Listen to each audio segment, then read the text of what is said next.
Yo! Wow. Well, I've not long got in the door. So I still managed to get us some content tonight, but I'm knackered. That was a long 4-hour journey. We went to Northampton, then down to London Saturday for the Lion King, then back to Northampton in-laws, and then back down to Plymouth, and we've not long got in. Anyway, evening, folks. This is obviously unusual territory for us on a Sunday afternoon, but we thank you all for joining us and hope you didn't miss us too much yesterday. Well, I'm looking forward to hearing about the game from the guys because I didn't listen to it. I saw the notifications. I was keeping an eye during the show, but have not real much of a clue apart from some of the WhatsApp group feedback. So I'm looking forward, or maybe not, to hearing this. Tonight we have Carl. Evening, Carl. How are you doing? Yeah, not too bad. I probably would have preferred to watch The Lion King yesterday, if I'm really honest. But yeah, calmed down since yesterday. Is what it is. Let me move on. But yeah, I'm doing good. Yeah, good. Gavin, evening to you. How have you been this weekend? Very good, thank you. Shut up, Alexa. Maybe Alexa's got a different view of the world to me. I'm unlike Carl. I think this is festering more in me as time goes on. It's not often I lose my head. Well, it is. Ask anyone who sits next to me. But not to this degree. And I'm angry and I'm bitter. And we had a pathway, all but a slim chance to the playoffs, and now we've just pissed that right up the wall with some looks like mismanagement. But who knows? Can't really. Yeah, actually, I can blame the players on the pitch yesterday. I blame the people off it more, but you can only turn out what you got. But I think poor Rotherham side. We'll get into it in a bit, I'm sure. But for me, there was enough there to win that game, and the accuracy all across the park was awful, along with ball speed and, again, duels and tenacity and aggression and. This is the... Hopefully, they all get 2 or 3 days off now because they all look knackered, deadbeat, off their feet, disinterested. And for a team that's going to be fighting for the playoffs, I was thoroughly disgusted yesterday. Yeah, well, we'll certainly break it down. Andy, yeah, how's your weekend been besides the football? Well, I've hidden the razor blades, put all my ropes back in the garage. It's like Carl says, it's what it is, mate. It's just one of those things, isn't it? The Spaniard team's been ripped out yet again, and poor Boateng in the middle had no one supporting him yesterday at all, and we'll get into that shortly. But yeah, I'm okay. Just got to go with it, haven't you? Really, got to go with what you've got, and if what you got's not good enough, then not good enough, is it? No, definitely not. Well, look, let me read out some comments because we went a little bit earlier than we normally do, just to let the RG rhythms, as I like to call these things, but the algorithms try and sort themselves out, whether they have or not. It doesn't look like it, so we'll just go with it. Good old X. But anyway, thank you to those that have come across from the other platforms. Right, who we got in? Michael Hawks, and I see, yes, Reading did get their victory yesterday, even without their star man, Marriott. Now 2 in stoppage time. He says, evening everyone, hope you're all well. Heather's in as well, saying evening boys. Brian from Boston, Massachusetts is in as well. Terry Alford, well, that was disappointing, wasn't it? It was. Good evening all. Is it Derriford? Maybe we should stream from a ward in Derriford. We might keep some players occupied while they're having to sit out a few games. Stephen Cooper says, lucky Reading in, laughing out loud. Evening guys. That was noted towards Mike. What else have we got? Another one. Stevie Vaughan saying lucky win for you, but they won. So that keeps them in their hunt. Brian is also mentioning, he said, not the Argyle outcome that we were looking for yesterday. Injuries, lack, certain players not giving 100%, and some odd ref calls. Better days ahead. Come on, you Greens. What else have we got? Let me scroll down a bit. I see Watton has gone. Neil Warnock to take control yet. Torquay have separated with Paul Watton after, I think, 5, is it, back-to-back defeats or something I saw in our little WhatsApp group. And we lost 5-0 Saturday at home to Chelmsford. Oh, wow. Okay. Yeah, not good. Yeah. Spicy Wedges is in. Evening all. I bet the sales in grapes will go down, will go up now with the amount of players up at Derriford now. Never known an injury crisis like it. Any chance we could re-sign Tommy Tynan? Probably actually last longer. Chris Van Arden as well. Evening to you. Nikki's in as well. Says evening. Zoe's in. What else have we got? I've just pulled a ligament watching you guys, Chris. Truth Plim. Well, I'll fill you in, Mike. When I said that, I hadn't seen any of it. He said more injuries. Yeah, obviously, sadly. Graham Byrne as well. Shocking performance bar. Luca Ashby Hammond. It's funny that, isn't it? But fair play to him with all that pressure that he has to face. Michael Hawk saying we're pure class, not luck, laughing out loud. But without your leading striker, though, to get a win, it does keep them in the hunt, as I said. Keith Smythe, who's also paired on X, thank you for doing that. Connor Darebridge, not good enough. Well, actually, that leads in, but I'm just going to read Pilgrim Petey's first. And I see you did use our AI image, Pilgrim, in one of your tweets. Thanks for the credit.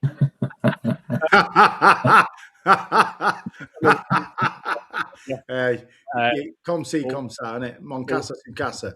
Yeah, all fair. We all share Unlike our own Carl, stuff I'm aside. still fuming now. Serious questions need to be asked about the guys in charge of the fitness. Only 6 players fit all season, with 2 of them coming in January. Matt's also joined us as well, Argo 83. Galloway has his own brand of grapes.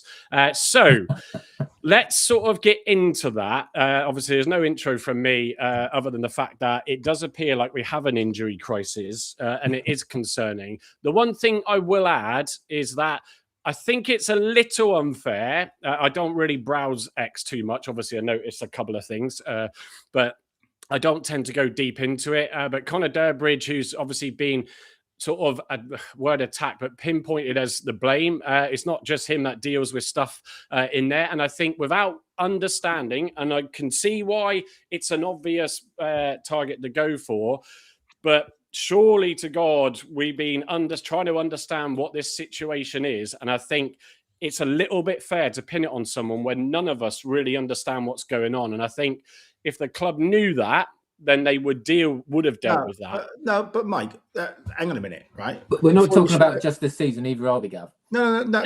But hang on, right? The club is stat driven, which means each department will have a KPI. For those who don't know what KPI means, it's a key performance indicator. The strength and conditioning medical team, blah, blah, blah, will have, I imagine, as a KPI, percentage of key players or percentage of playing squad fit for active duty. Yeah. Right? And the KPI currently is not, if you were doing a balanced scorecard, you'll know what one is. Mike, you probably operate one at the range. But if we did a balanced scorecard on availability of team, they'd be deep red, right? They'd be stuffed. Yeah. And I suppose all this does is exacerbate how good a job TC's done that we're 12th mid-table. Yeah, I had a conversation with Paul Byrne a little while ago, and we were talking about budgets. His words to me were, I'd love a stat to see how much of that budget's actually been available to be on the pitch this year compared to not, because actually we might have had a top 6 budget in terms of the wages we are paying out, but we've certainly not had a top 6 budget for the wages available for people to put their studs on and get across the whitewash. So we're probably bottom quartile, I imagine, of budget available when you consider a lot of our big players have been out all year and they'll be getting the biggest wages. So I'm sorry, but something now has to be done within that department, right?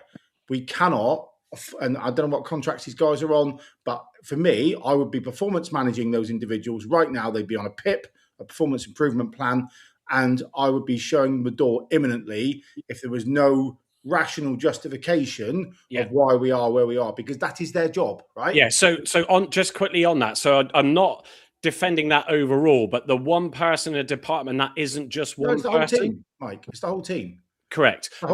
That's my point. So it is clearly there is a big concern and a big issue there because it's gone on as long as it has. Yeah. So that is, I'm just saying, I think it's unfair to target one guy. Yeah, it is the whole team that need to come to the table and justify why they have done so badly this year of keeping our key players available on the pitch. I'm having a proper bed wet here as well, Argyles 83.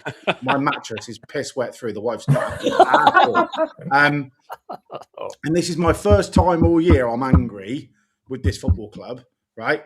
And I could have been angry when we were getting absolutely bottom whacked every week, 4-0, and could barely lay a glove on a team. I'm angrier now than I was.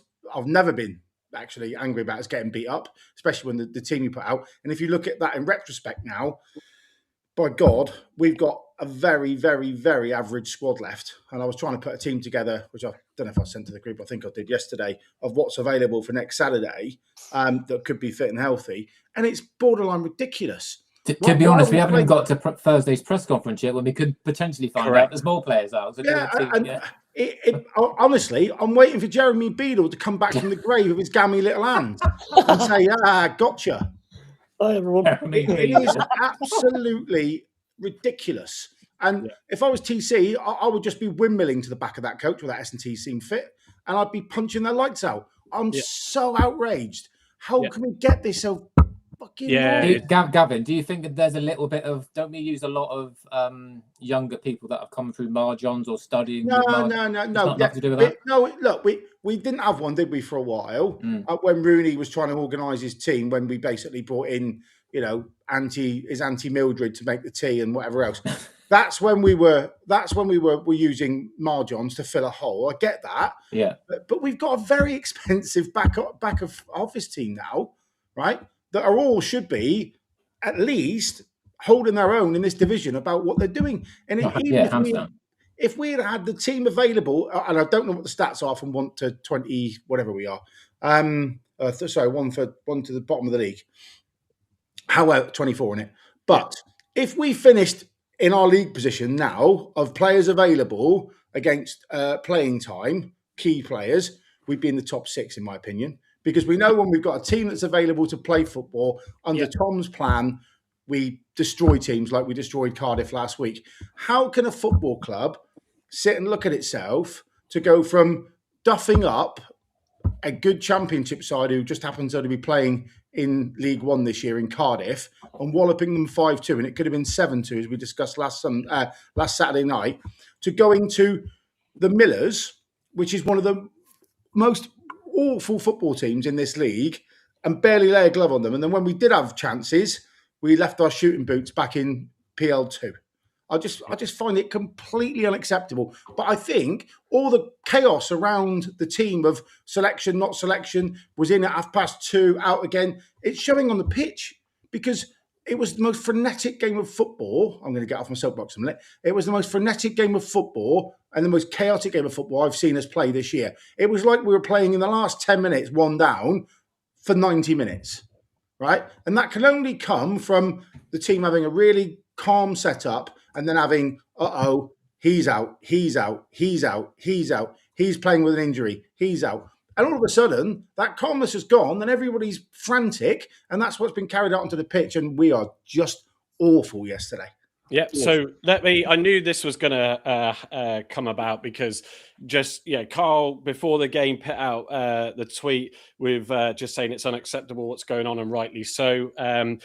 We were heading towards the Lyceum Theatre when all of that was going on. It was like, oh no, like no Hazard, and supposedly that was from Thursday. He couldn't bend his knee or something. No Ibrahim. It was all a bit what's going on. I'm just going to read out the slide that I left up there as we kicked it, or Gavin kicked into gear on that point. But 255 is the first stat. Games missed. Total games missed by the squad due to injuries this season. 20 players injured. Number of regular squad members who have sustained an injury. 12 significant absences. Players missing 10 or more games, highlighting the prolonged recovery periods. And also, I put it into a visual chart. I mean, you can guess who the obvious one is right at the top. Mackenzie with, I think this is including cup games, but 35 games are missed. But when you look at that, Pleggy, as we know, has been out most of the season. And I did hear a murmuring that he actually got subbed at halftime, not because of lack of minutes, but potentially he's injured. Calf. So there you go again. In words, the injuries are following round his body, i.e. he can't get fit. Yeah. Just mental. Just for someone who was an absolute mainstay of our team, up until this regime come in of S&C guys. Sorry. The problem is this season we've had to use him in dire straits when we've had people out. Like yesterday, we had no option apart from playing him, so we had nobody else. No. Because of Ross's injury, and the problem is once he kind of gets himself back to fitness levels, we've had to throw him in at the deep end to start games, and now he's breaking down again. The good news is it looks like Ross is only out for one game. It was an inflamed Achilles, and he'll be back for Saturday. I was just gonna say, actually, Carl, coming in now, do me a favour, and just because I missed out Ross, but just give us the summary of who actually dropped out after Tuesday's game. Then, obviously Hazard with his groin, which sounds like cleverly said 2 to 3 weeks, which is not fantastic. Ross, like Gavin said, hopefully should be back next week. That was just a reaction from the previous game, so that doesn't sound like it's going to be one that's going to keep him out too long. And obviously Ibrahim also had a reaction for his start on Tuesday, because of course Wiredu dropped down at Luton in the warm-up, so Ibrahim had to be thrust in at the last minute, probably when he wasn't fit enough. Now he's obviously come back with another problem, so hopefully he isn't out too long. But we're using players coming back from injury when they're not ready yet. Carl, the Ibrahim piece was an ankle swelling as a reaction from his Tuesday night performance. So it's injury from his exploits on Tuesday. And I suppose, Carl, you can add to that Tolly leaving it until very late in the afternoon, another month out, which juggled things up. And also then, so it wasn't just Pleggy at halftime with a calf in, Carl. Finn got his start, which was great after scoring on Tuesday night. And then my heart broke when the sort of the play finished, and I caught the WhatsApps, and I was like, "Sorry, can someone just confirm Finn's now injured?" And came back, and everybody went, "Yeah." And it was just like, "Oh my days!" The guy gets his chance, and then ends up getting injured himself. So this is such a strange one, Carl, isn't it? That's why I'm saying it's not one person, and Gavin's absolutely right, which is why I wanted to broaden this. Is that it is a team, so something is gone amiss. Do you think, Carl, they know, or because they had that new pitch at Harper's, which came from the ground obviously over, I think that was in the summer, wasn't it? So got all this going. Not this summer before that was. Summer before, thank you. So yeah, I mean, it is just a conundrum, isn't it? I personally feel they either don't have a clue because they would have made some changes now, because why is it still ongoing? And someone like Pleggy, who was fit enough to come back and start, unlike maybe Ibrahim, and then goes off at half time, it's almost like we need a witch doctor in the training pitch or something to get away the bad mood. I know cleverly said they had an internal investigation and it hasn't brought back anything, but is that just an answer just to give the press because they know internally what has actually happened and not going to go public with that? Maybe they'll wait until the summer to maybe get rid of Durbridge or bring in extra staff to support him. But I don't think it's the playing surface at Harper's. I think the playing. For me, like there's three prongs in my head, right? I might be wrong, but there's 3 prongs to players getting injured. One is training, right? Is it too intense? Is it too intense at the wrong time? Are we doing things we shouldn't have done? Well, pretty much from what we've heard from first team players who we've spoke to privately, nothing's changed. So the general consensus training has been the same over 3 years since Shuey, right? Yeah. So you could probably rule that one out, although maybe not. I don't know. But the second thing is the S&C team, yeah, and the science behind their workloads and the science behind relaxing. Just define the S&C, just for those that don't know, Gav. Strength and conditioning. Sorry. Yeah, that's right. So from the strength and conditioning team, so it's either workload, it's rehabilitation, it's rest and recuperation in between games. It's warm-up techniques, warm-down techniques, whatever. The third one, which we may see over time as it comes out, is the actual human being, right? Now, TC made a big point the other day, and I don't know whether this was a backhanded compliment / kick in the arse to some of the other players, but he squirreled out in a press conference how well Joe Edwards looks after himself on and off the pitch and at home. How his diet is bang on, his recovery is bang on, and he's the ultimate professional, right? All these players on that stat that you just showed up, Mackenzie aside, because that was a long-termer coming back, Pleggy aside, that's a long-termer coming back, and his body's gone to pieces. Watts, you'd probably say the same. But all those other players that have been in and out, that have had 2 or 3 injuries this year, are they looking after themselves as well as our skipper? Is their diet the same as our skipper? Are they doing as much in pre-season before they get to pre-season as our skipper? Because the man's 330,000 years old. He's like, there will be only one, right? He's got a sword hanging out the back of his number 8 shirt. Yet he seems to be the fittest player on our pitch. He's 35. He's played how many 90 minutes on the bounce now? I'd have to look it up. 7, 8? A lot. 6 or 7, probably. Yeah, he's missed around 10 games.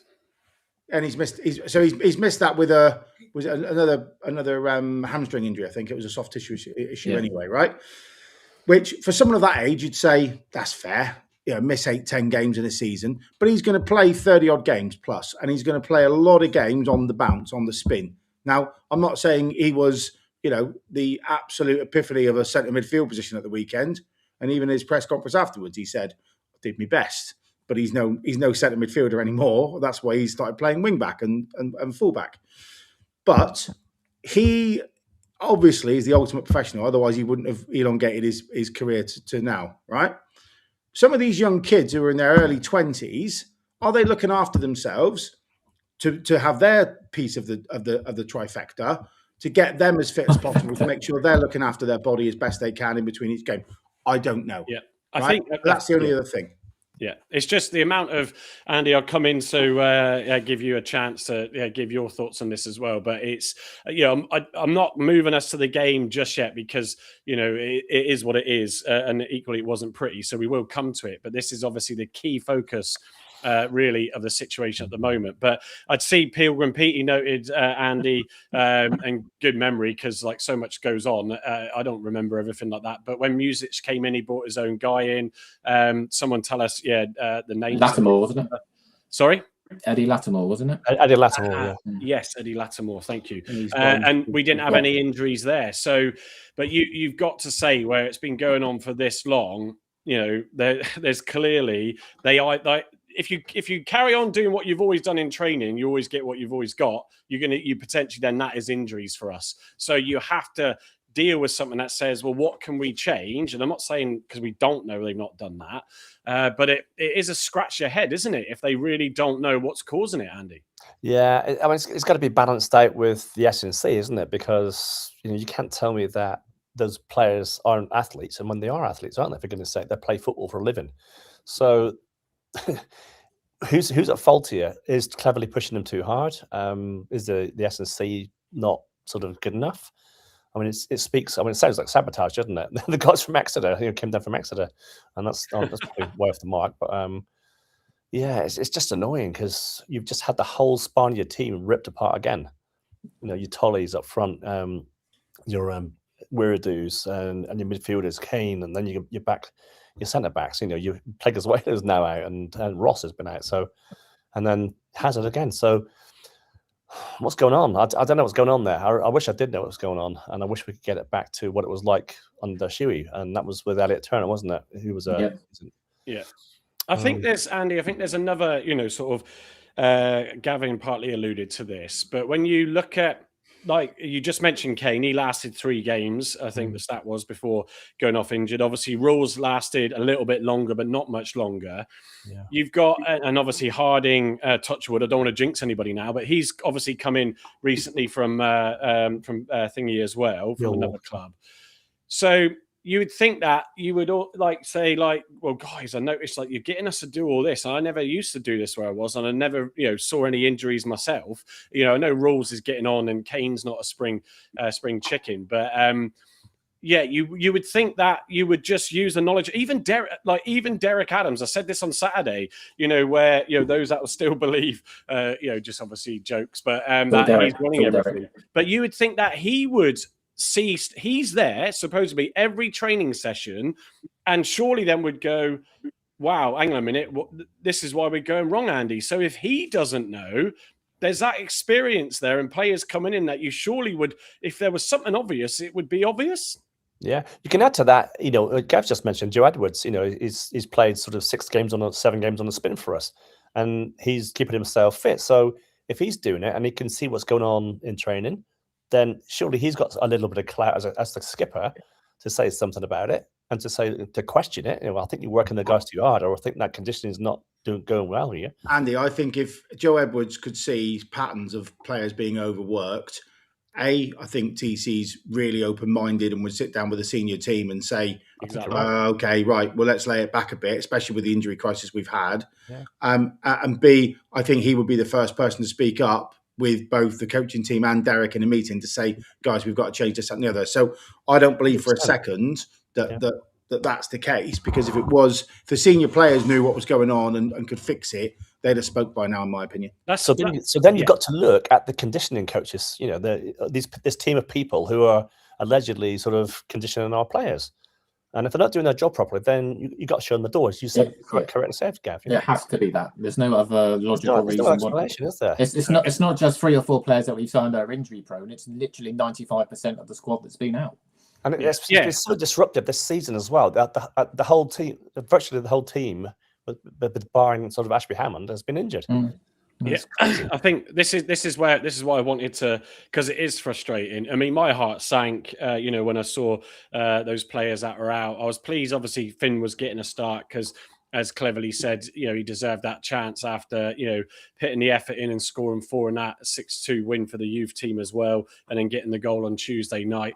And you just thought, these are teams that we going into, Rotherham, Doncaster, and that these are winnable games and we should do all right. But when you do have everything, and even at last minute, so you're traveling up, you're not even able to really adjust your training to say, all right, got Ashby Hammond in, which obviously made everybody almost wet their bed, which is is the pressure that Hammond's under, and Carl, if we creep into the game now, he ended up looking at the FOTMOB scores. I'll bring him up in a minute, not having a bad game, and he's working under huge pressure with a front team, 10 players in front of him that have not really settled in the style that they're used to training and warming up, and he kept it at 1-0. I don't know how much he did, but you can tell me, mate.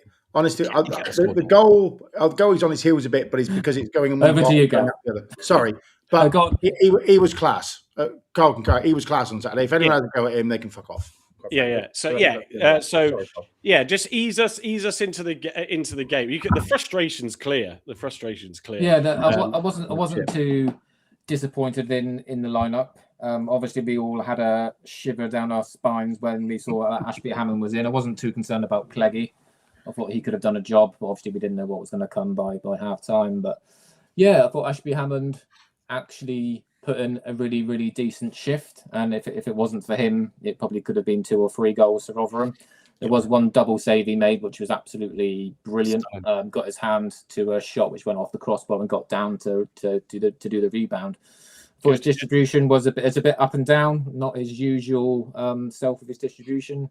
And there was almost one howler he did do, but luckily it went wide. But overall, I thought he actually probably had one of his better games in recent history with us. Because before the game, when I saw that lineup, I thought, at that point, I wanted Zach Baker in, because I think he deserves a shot now at 21. He's been at the club for several years. And I just thought after Ashby Hammond's previous performance, it wasn't looking good. But credit to him, he put in a shift and probably will keep the jersey for the next couple of weeks before Hazard returns. But I don't think we ever really got going, Andy, in that one, did we? It was very, very bitty early on. They got the goal in the first few minutes, which put us on the back foot straight away.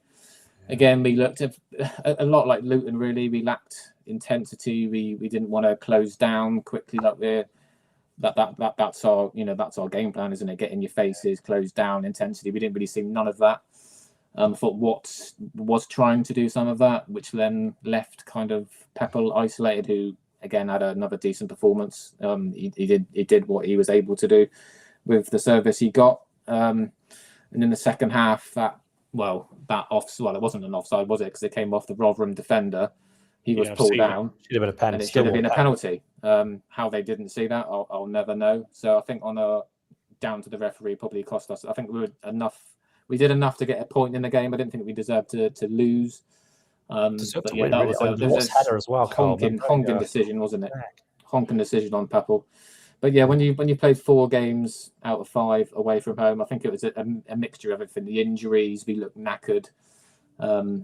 We just need a breather next week. Yeah, just on that point, there's 2 things I was going to say because of what I did pick up when I could. So Pepper, yeah, we should have had the penalty, and I've seen Cleverley's discussion in quotes with the referee. But also, did he not miss a sitter from a few yards out? He did, but I don't want to go too hard in on Pepper. No, I don't. I'm just saying, but there's those. It goes back to my point sometimes of that. Yes, you can't just expect to get the luck all the time from the ref, or you've got to do your job.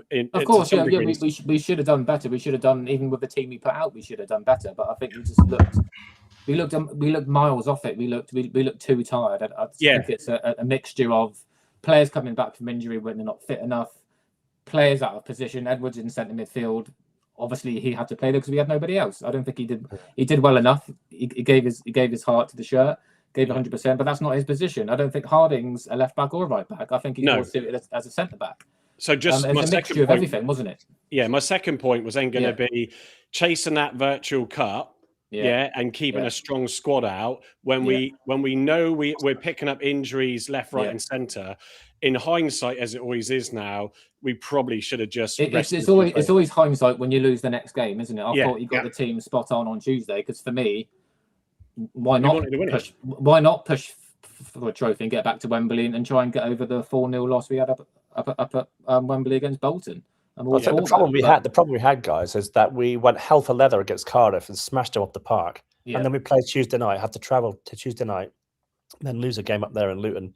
That's knocked you back already. Which was a scrappy, horrible game. And then you're going to come back, or they might have stayed up that way somewhere, and then go on to Rotherham, which is like, So it's been a torrential week for like traveling. Well, just on that point. Just on that point, Andy, does anybody, because I highly doubt we would have done because of costs, does anybody know if we did stay up? I don't know.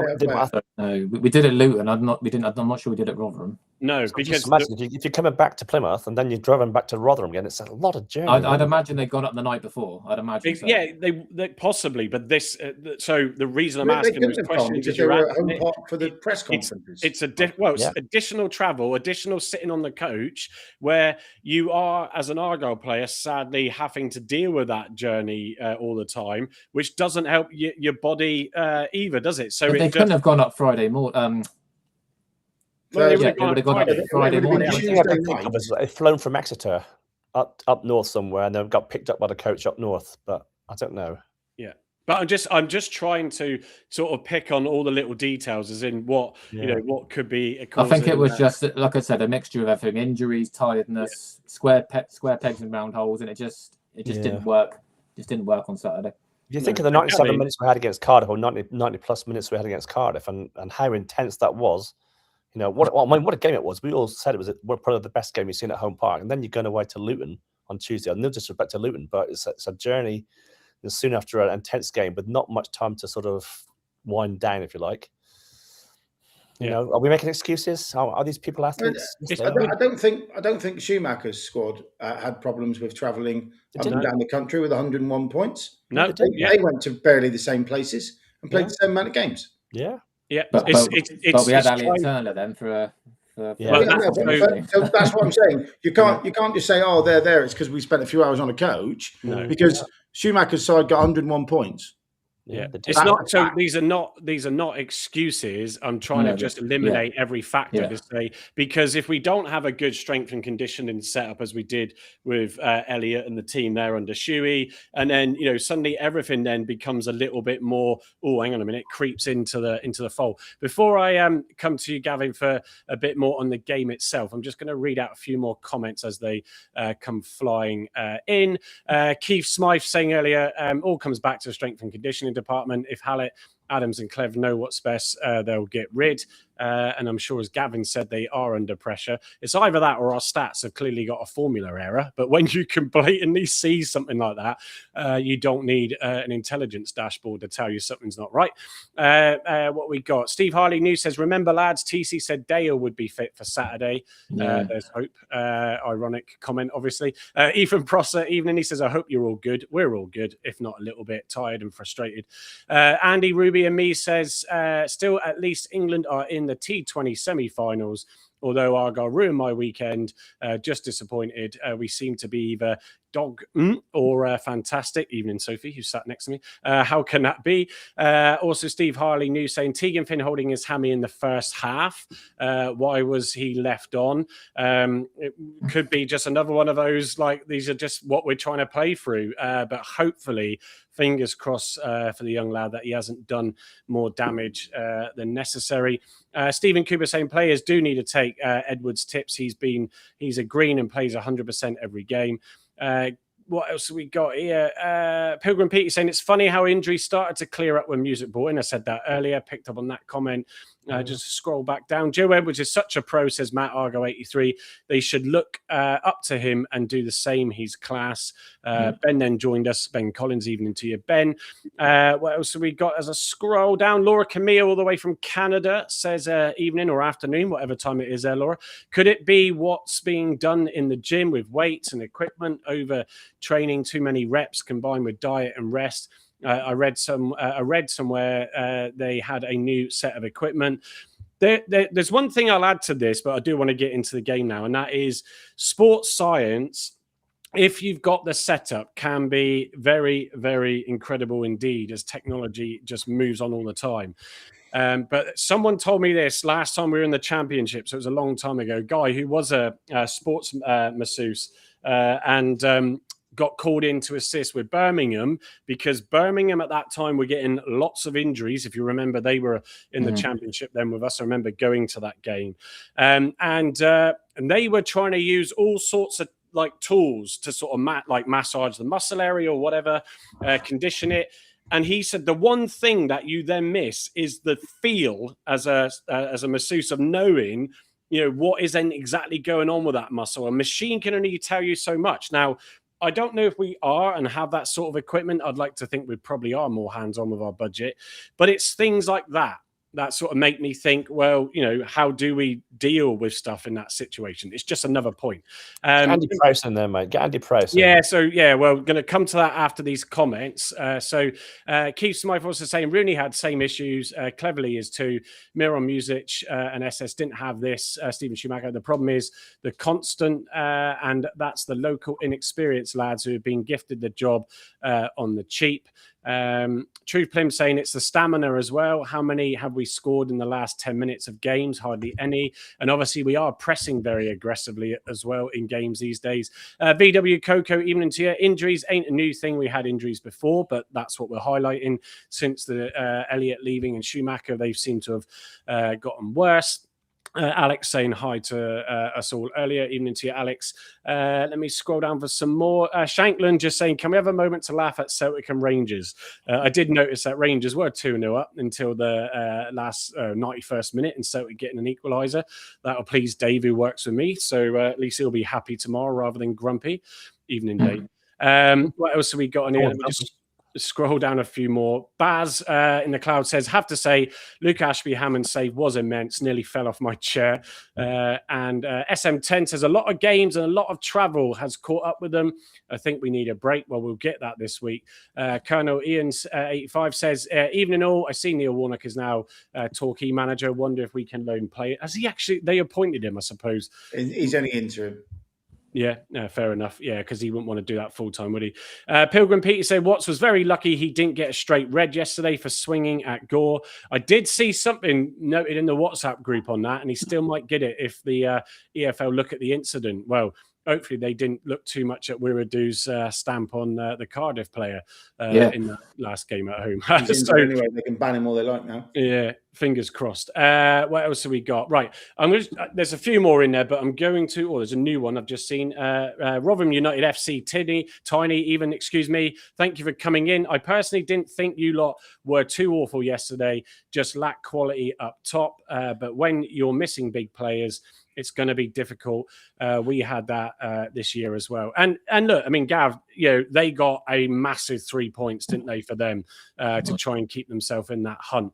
But thank you all for keeping your comments coming in. So, Gav, just summarize the first half going into that second half, and then how the game that I could tell from the WhatsApp group, you were more frustrated than I've ever known you to be. Okay, so lineup was tied, because actually I think that lineup was probably good enough to beat Rotherham. Right, no disrespect to Rotherham either. But we've got a squad of people that should have been confident, upbeat. They know the game plan, but ball speed, slowest I've seen. Maybe pipped by Luton in the flesh, seeing them on Tuesday night. So that was poor.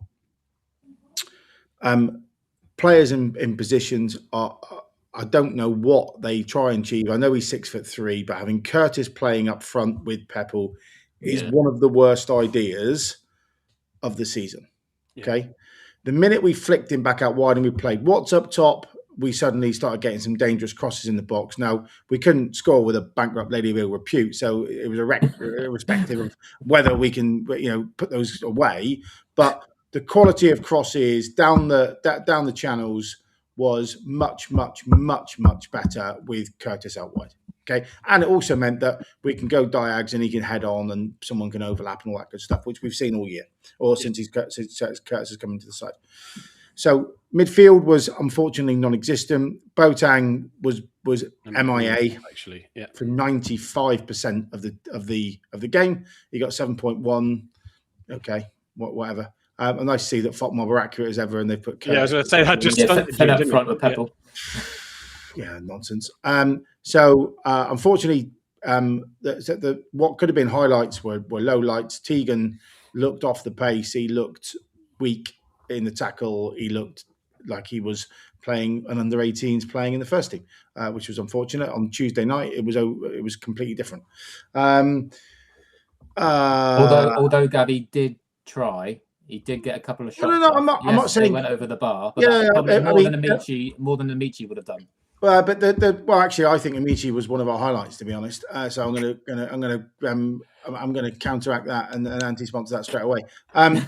Well, he was. Just look at his stats, and he played two of the best crosses into the box. One where Peppel chested it down and should have put it away and never did.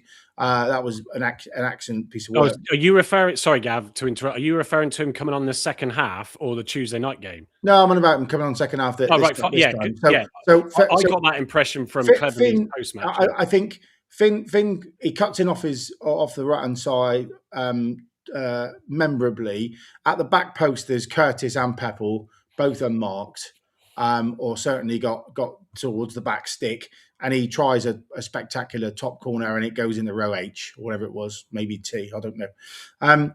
If he was a bit more composed, he'd have dinked the ball over the top, and we potentially could have had a free header from one of those two, could have put it away.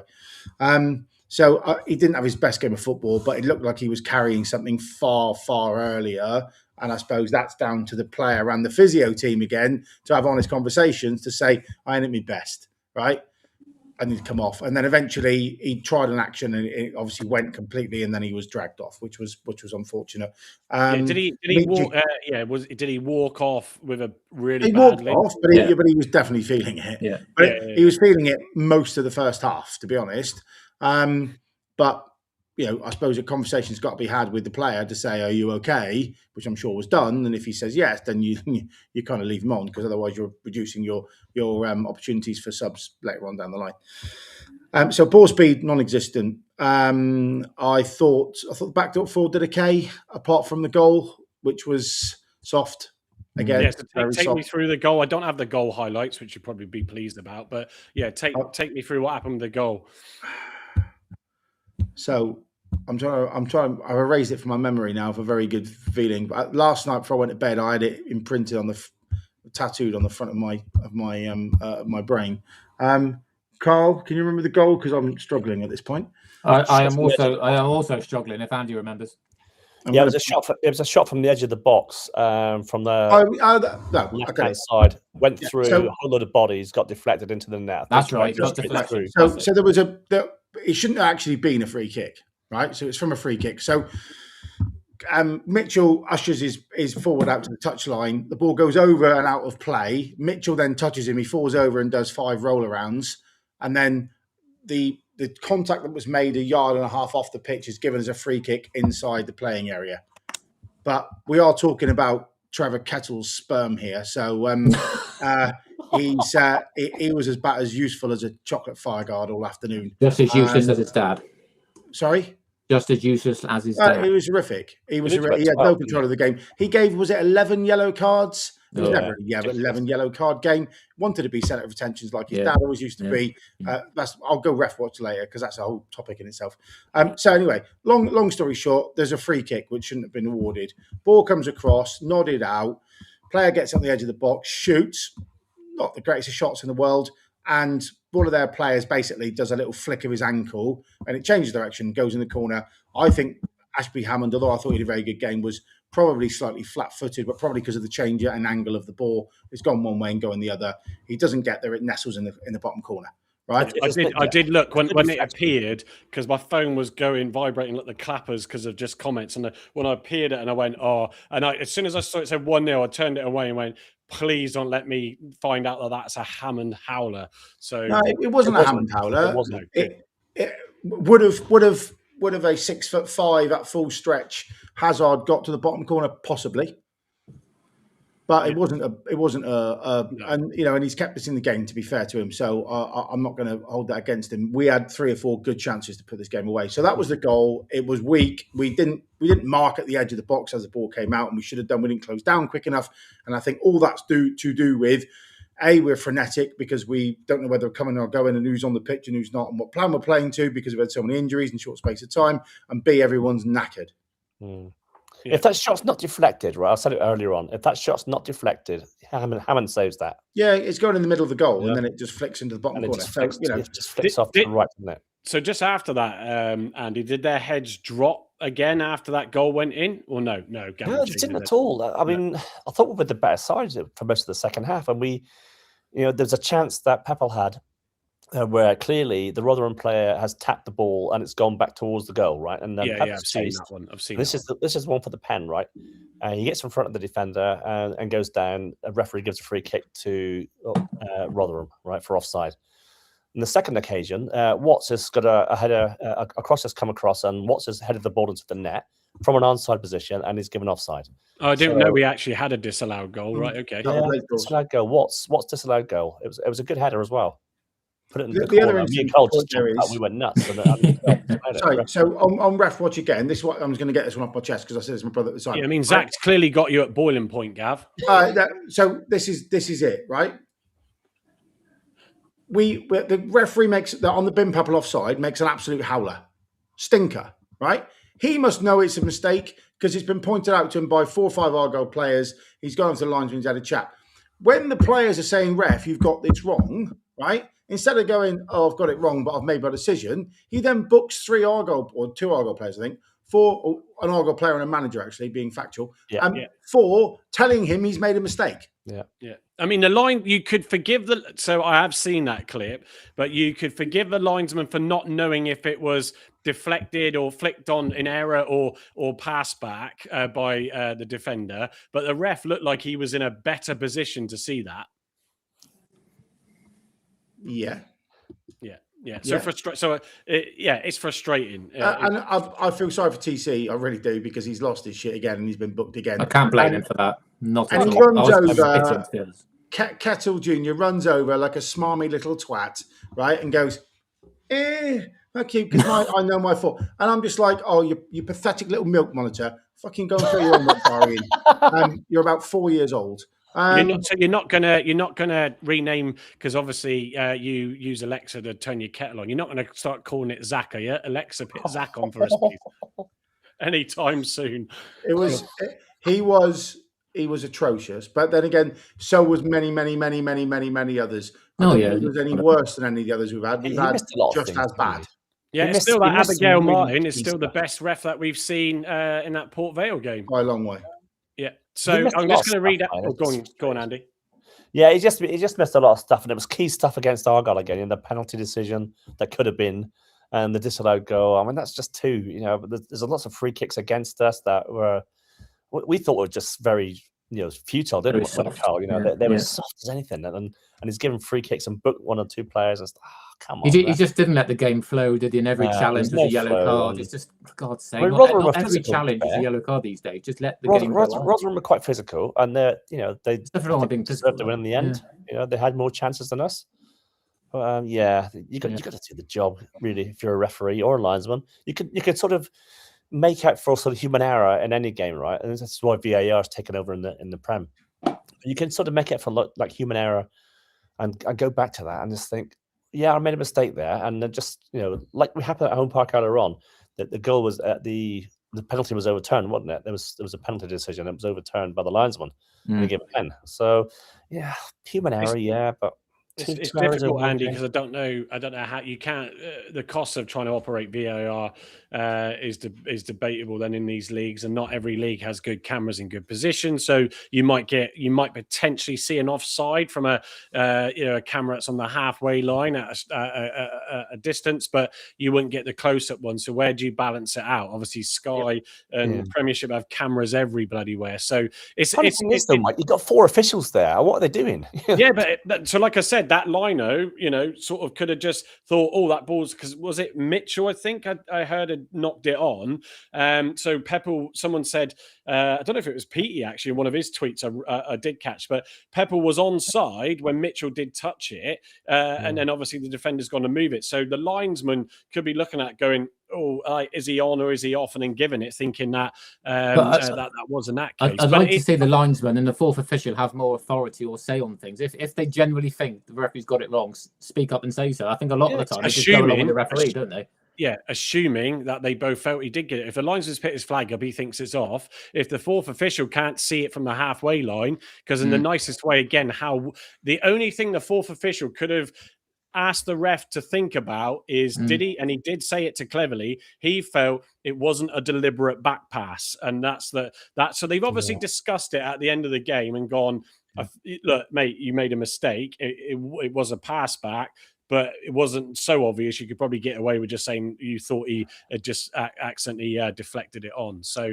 but show these decisions right to the referees, officials, whoever they are, the hierarchy are in refereeing world, and you're showing these decisions, and you're thinking, well, no, that was actually wrong there, and he was onside. Oh no, that was a pen there, and I think, Andy, they will assess everything, and they may well do that. There's referee assessors at the games. We lost the points. Yeah, they'll never, but that's it. They'll never expose it. So sadly, the quality of the refereeing, as a lot of people have also said in the comments, is poor. So we're facing that situation where sadly it's our fault. We've dropped that down into League One, and we got to face that quality. But it compounds the frustration. Like Carl said, you forgive Cleverly for taking a yellow in that case, because you've been hit with injuries last minute and stuff, and you just feel like, when are we going to get a break? And like Gavin said early on, thank God that Cleverly has actually overall done a pretty damn good job with the team of players that we've got. Because if we hadn't had those runs when we had those players fit and stuff like that, it would be a nervous situation. We are only 6 points off from securing League One, I believe I read somewhere today. Still 6 points off the playoffs, which is mad. I'm just going to end up the squad scores and just read them out for those that are listening. So Luca Ashby-Hammond with a 7.9. It's probably his highest all season. Sorinola, 6.1. He was subbed on 81 minutes. Mitchell, 7.5. Pleggy, 6.2, went off just after, or maybe at half-time. Harding was 7.3. I want to come to him, because if that's right, he was on the right-hand side in this game. Watts, 6.7. Boateng, 7.1. Curtis, 6.4. Edwards, 6.4. Finn then with a 5.7 and Pebble with a 5.4. Carl, Harding playing on the right with a capable player in front of him being Edwards. He got a 7.3. Edwards was centre mid. Oh, was he? Yeah. Fine. Okay. So Harding was on the right though, yeah? So his normal... Finn played in front of Finn played in front of Harding. Gotcha. So how did Harding fare up for you then on that side of the pitch, starting in that area instead of the left again? I thought he was marginally better than he was at left back, as a right back. But I don't think he's a fullback. I personally think he's probably best as a centre back.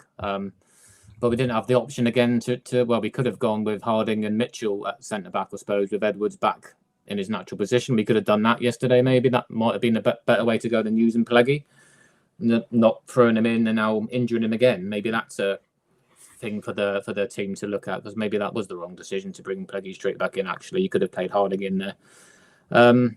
But yeah, I think he makes too many mistakes for me. I don't think he tracks back enough. I think he loses his man quite a lot. The goal at Luton was a prime example. There's been a couple of games at home where he's lost his man, him and Sorinola. Yeah. Cardiff. Yeah. Yeah, I just don't. For the guy that's got experience at a higher level, I don't think he's really ripping it apart. And I just can't wait for Galloway to come back. So I think Galloway's had an absolutely great season, and he's chipped in with goals as well. I just don't think Harding's doing enough for me once Galloway returns. But yeah, that's my opinion on Harding. I've just seen Terry Alford's response to Laura Camille. I think Curtis hit the post as well from a corner. Yeah. Was that directly from a corner? Yeah. Wow. So it just 3 goals we could have scored. If that goes in off the post. Which normally we would. Yeah, which normally we would convert most of our attempts. Our XGs has given us nosebleeds almost with how high the numbers have been recently. Right, I'll come to some of the comments. Actually, I'll do that first before I go to the post matches. See if there's anybody who's got anything to cheer us all up. Matt has. My gran could turn quicker than Amici, and that's in a Zimmer frame, he said. Nicky asking what the red arrows was about. Well, not the ones flying overhead, but the ones on the FOTMOB image. But that does mean when they were substituted off. What else have we got? Stephen Cooper saying, how's Finn got more than Peppel? Don't agree. Peppel was the only threat the first half. Again, as we say before, FOTMOB scores are always a little bit loose. Baz in the Cloud said he missed the first 15, but it was one of those scrappy games with a few dodgy ref decisions. Ethan Prosser saying Gavin really didn't like that ref shouting right at the TV. How does he know you were shouting right at the TV? He was sat next to me with his ears like that. Laura Camille saying stats say we hit the woodwork but didn't see it. That's where Terry came back on it. Graham Burns saying Rotherham looked more up for it, and after they had 4 back-to-back defeats, I think, if you're their manager, you're going to turn around and go, do you know what, there's a lot of players out suddenly in this game, and we might have a chance here, lads. Matthew Hamshaw, the coach for Rotherham, and clearly they took it, but we don't tend to always play that great against the scrappy teams. Luton on Tuesday night, even with a better lineup from ourselves, it's one of those where, again, we had 2 back-to-back defeats, home and away, before we went on that 3-game bounce. Then we've come away again with 2 away defeats. It's Doncaster Saturday, isn't it, as well, that we're coming to? So that's going to be another battle. But let's hear what Tom Cleverley had to say after the game in his short clip.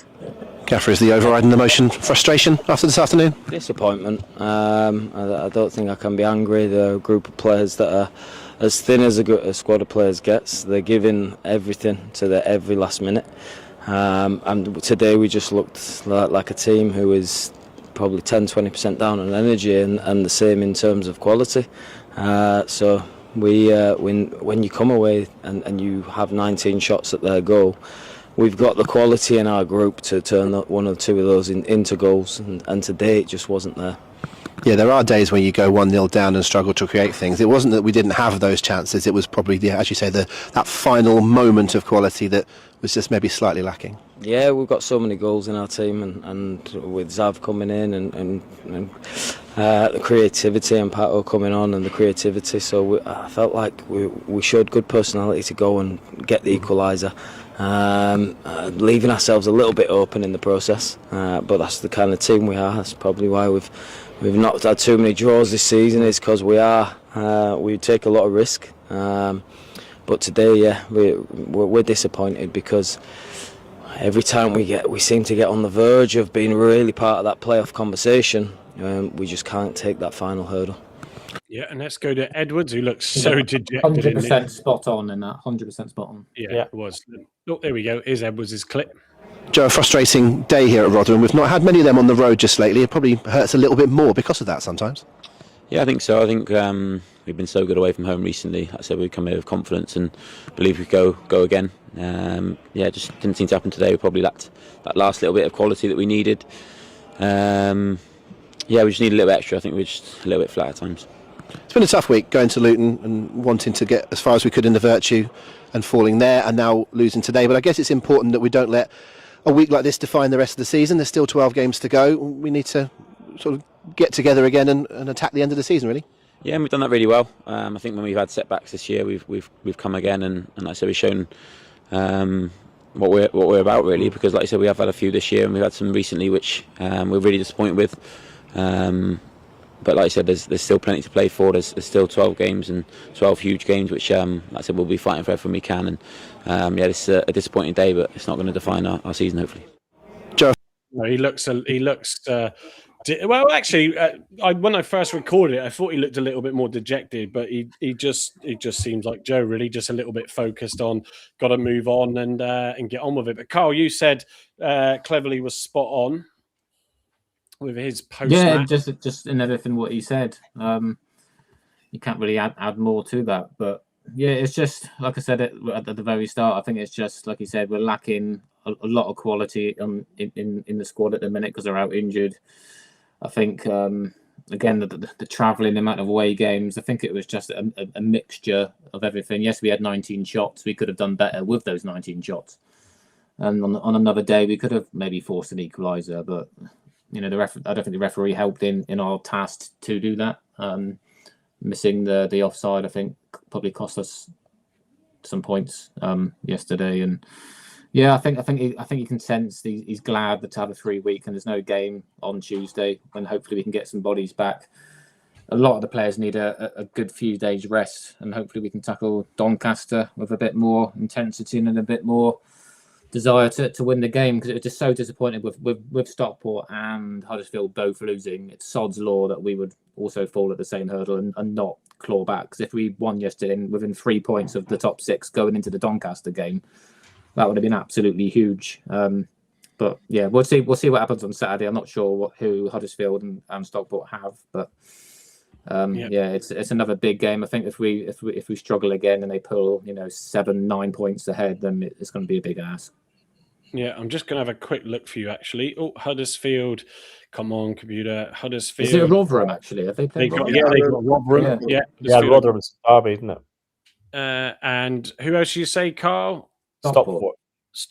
Where are they up there, aren't they? I think Bradford are too good to have a blip. Stockport Mansfield's the game against Mansfield's postponed because I think Mansfield are still on the cup. Yeah, they are. Yeah, so they're playing Tuesday. They're playing Doncaster Tuesday. So that's interesting then. So they play Doncaster away, so at Donny on Tuesday. Donny then come down to us. So and you said it, Carl and Gav, this is the other problem now, isn't it? Is we don't know what's going to happen, not just between now and Thursday's press conference, but between now and Saturday's kickoff with any players that could pick up a niggle. I would imagine that training regimes are going to be seriously looked at this week because we are threadbare. So in a minute, TC will have to register himself in the middle of midfield. Well, I'm joking aside, but like Rolls is meant to be back, but whether he's back well enough to start, I don't know. Herbie Kane, you mean? Kane, too mixed up. Sorry, if only it was Rolls. Kane's back this weekend. Galloway, I think it's Huddersfield. So we're missing. We're threadbare. Ross probably will be back for this week, so that bolsters the middle of the defence again. I saw the extended highlights of Doncaster against Cardiff, and it was like they're playing against the mannequin cones, the wire ones that they fork in the ground. They We might have to play with them soon. I think that's going to be our centre mid next week. Yeah. It'll be mesh mannequin 1 and mesh mannequin 2. But they looked beyond woeful. But they'll sit in a low block, no doubt. One of the things that TC said in the elongated press conference is we've got to start thinking about how we break down teams in low blocks, because we like teams attacking us so we can get on transition and break and score. Thanks, Argo 83. I don't think anyone wants to see that, including me. If there was a position at tight head, I might take that, but otherwise, no. I'll just come on for scrums. Dale should be back as well for this. We don't know if Wiridu's got a hernia. So if he's got a hernia, I'd say Wiridu's probably gone until end of April. Would be my guess. So I don't think we'll see him again. Ibrahim potentially could be back fit, but I wouldn't start him because obviously of his frailties. So who knows, guys? Who knows? But we've just got to find a way of winning. That's it, and that's the mentality that needs to go. I think is until we get Talai back in a couple of weeks, Galloway back in a couple of weeks, Hazard back in a couple of weeks. Kane fit enough to start again in a couple of weeks. We've got to just find a way of beating poor teams, and that was probably my biggest sense of frustration and anger on Saturday. Is find a way to beat poor teams. On the point of Aseni, do you think he's been hard done by? Especially 100%. He looked the only person who could run on Saturday when he came on. And considering the start he had early in the season when we lost to life for a few games and Pepper was out injured, I thought he did okay. I would have started with him, and then you can play. As I said at the beginning of the show, why the hell you're asking Curtis, who's the best wide player we've had for some time, right, to play up top and scrap for headers with Pepple when you've got a perfectly good forward on the bench who is clearly fit and bursting at the seams to impress again, and we don't bring him on until whatever it was, 70 minutes, 75. So no one in the press conference after the game, journalist-wise, asked that question? I haven't seen it. No, I haven't seen it. So because it is a good point. We had a good discussion about it on Thursday when we went through the teams, and obviously with Aseni being what's gone on there, what's happened there. Obviously, we knew he went off with an injury, but he seems to, like you just said there, Gavin, he wasn't picked, and you wonder then why that was the case. I mean, Curtis was playing sort of middle of the pitch a bit on Tuesday, and it clearly didn't work. So. Why go and do it again? He was there on Tuesday because Aseni didn't travel because Talai decided at 2:30 to tell him that he had a problem with his leg. But equally it didn't work with Curtis in that game. So you would, going back to your point, you're almost like, well, when you've got Aseni on the bench, why would you then go and stick Curtis up alongside Pepple? So I think the only reason why he did it was because it feels like he wanted to give Finn a chance of starting a football match because of his performance on Tuesday night. That was it. That was the only reason why I think we played him up top. I think if Finn had come on and not done much, I think you'd have found that Curtis had stayed wide and they'd have played Aseni up top. And that's what needs to happen Saturday. I don't care what anyone says, because we need Curtis in his best position. Yeah, he's created the most chances. He's got some goals. He's a threat to opposition teams. So you must have been, Rotherham's manager has alluded to seeing who suddenly wasn't in the squad, and then seeing that player was going to be pit forward. You're almost like, okay, that helps us a little bit, I reckon, with not having that threat, because at least he can get past players and hit the ball in the box, and whether anybody would have been there for it, Pepple would have probably for some. Matt Montgomery, I know you didn't join until late. He sent me a couple of questions earlier. We have discussed the situation around the strengthening and conditioning team. So you'll have to listen back either on YouTube or on the podcast players to catch that at the start. I think it's just, again, you just sort of think to yourself, why with some of that selection? Because although my heart sank, I did pit, although I went 4-0 and clearly nowhere near right in the WhatsApp group. But I sort of said, I get the frustrations. I mean, Carl, we were going back and forth, weren't we? And I get the frustrations, but there's still some good quality in that squad. But clearly just not good. As cleverly said, just Not good 10, enough. 20% lacking with the players that when we have them in make that difference. Right, we are over an hour and 10 in, and I'm really conscious that on a Sunday evening you don't want to hear too much more negativity. Although if you'll be catching the other show afterwards, no doubt it'll be the same. Sadly, masochists are like, yeah. Oh no, that's nothing negative to the boys. It's like it's just tough, isn't it, to find the positives out of it all. So I tell you, I'll add just one more final video because he sends it to us, and I did share it earlier about Harvey. So let's just listen to it. Right then, so that's full time. Rotherham United 1, Plymouth Argyle 0. Heartbreak at the death. I think it's offside. Looking here briefly, it does look offside. Not enough attack, not enough desire to score. We've got injuries, we're missing Tolai massively. Ashby Hammond come in today and I feel done a great job. We move on. Long journey back now for us Argyle fans, but dust our sorrows and we go again next week. I'll see you then. There we go. Just to get that in from him. Thank you for wasn't offside. No, well, that's it. Well, yeah, him with Harvey being there at the game, you can only see what he's seeing as he walks out, isn't he? But yeah, so look, it's on to Rotherham on Saturday, folks. Again? Rotherham Doncaster on Saturday. Get everything back in. And then it is on Tuesday the 10th, so it's another Saturday. We are away to Wigan, who had a good win as well yesterday. Last 2 games. Yeah, and then it's Reading, the big one, as with Mike in the group here. So 2 watch-alongs, and it looks like I'll be doing on the 10th and the 14th.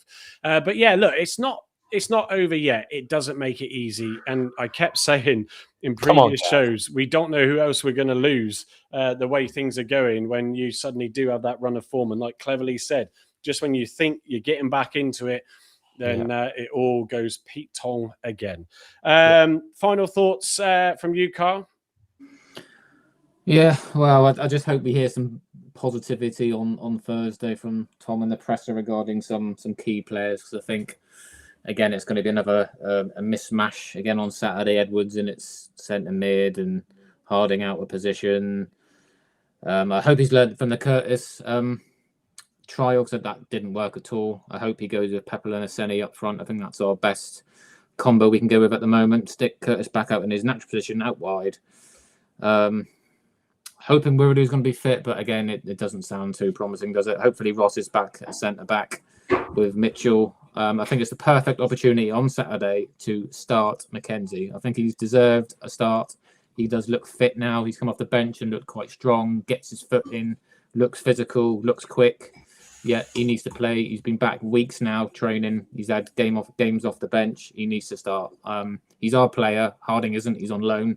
Ship him out. Get our player in Mackenzie. I think he's done enough to take that shirt off him now. And hopefully we've got enough quality at home to beat Donny. I mean, Donny have been a bit better recently. They're at the bottom 4. So again, it's going to be another scrappy game. Like Gav said, they'll probably sit in another low block, which we struggle against. So I don't think it's going to be goals galore like it was against Cardiff. I think it'll probably be a scrappy game, probably 1-0 either side. But yeah, we need to get back to winning ways and pronto. Yeah, Gavin, yourself? I'm just going to leave you. I've kind of said where I think the club is, so I'll leave you with that. But so here's my. I sat and pondered on this morning. I got up with the girls early doors, about 5:30. This is my team for Saturday with the Rorke's drift patched up, eye gone, half a leg shot off, bunch of Welshies that we've got that's still fighting off the Zulus. For those who've seen it, you know. So Hammond in goal, Mackenzie at left back, Mitchell and Harding in the middle, because I don't think if Ross is not 100%, you don't play him because that's a risk rest of the season.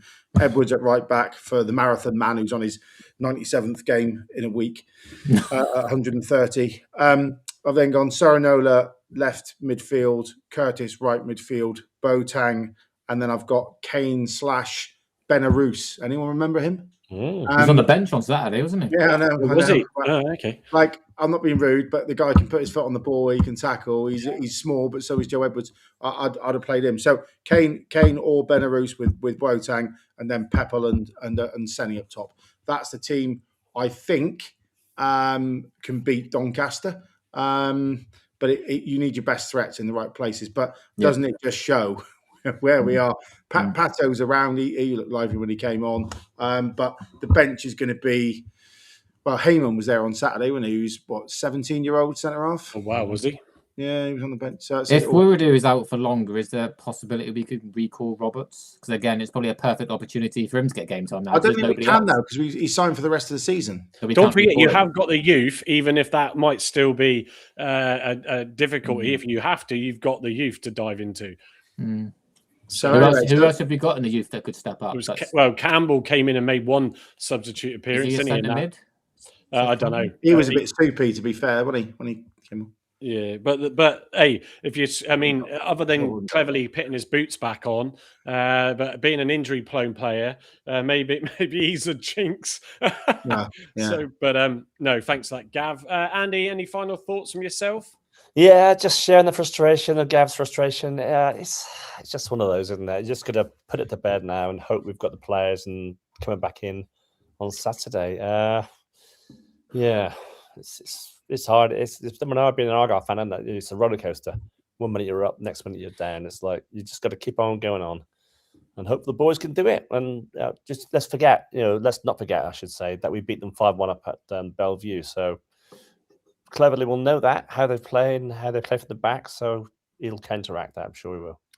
Everything is always an unknown in this league, that's for sure. A few of you coming in with comments at the end, but I'm going to give it a night tonight because, it's been a long, busy weekend, but at least I enjoyed it more than clearly those who had to watch the game. Second time I've seen Lion King because it's always on forever up there. If you've never seen it, it's a great show to go and watch with the kids. Do you want to share what motor you bought while you're up there? Oh yeah, that McLaren. I couldn't quite work out what model it was, but that was a beautiful McLaren, that's for sure. Beautiful car. So coming to Thursday, where we're back obviously again, and we'll get Gavin's lineup and Carl's for those that care about Carl's. We'll get. I'm sure Andrew won't. There you go. Don't take it to heart, Carl. They're just being meanies. I just like to look at a different type of team than Gavin. If we both go with the same team, there's pointless stuff. Listen, variety is the spice of life, Carl. So I'm going to say. And to be honest, when you look at me and Gav's team, 9 out of the 10 players are the same. It's just one key area which I think another player deserves a chance. Well, to be fair, you could both have the same lineup because we only got about 9 or 10 players. The variety, the source of the squad. Just for balance, I think we need Mike and Andy to chip in with teams. I think I do enough prep for the pod, and people really don't want to see my lineups. But Andy, you're more than welcome. You can get Heather. She'll have Baker up top. It's fine. Yeah, I was just going to say that. And I believe he was sat on the bench with possibly a niggle as well. So we're back Thursday. We're also going to get, hopefully, all being well, Andy Prowsey, who's also sometimes he's not in tonight by the looks of it, but he's normally in under the tag of Just Gone Golf. So he's recently trained up in sports massage therapy. Ironic that, so we thought it would be good timing to bring him on to the get show. His CV in. Yeah. Bring what? Sorry. I said he should get his CV into home club. Well, he did say in his group that he's got that he had a couple of appointments tomorrow, and then nearly did say you might want to give Cleverly a ring and see if he can fill those slots for you. So we'll get Andy in because he's just starting up on that, so it helps give him a little plug as well. We'll see what his thoughts are on that sort of side of things. But thank you everybody for joining us tonight. Until Thursday, we shall then see you then, and have a good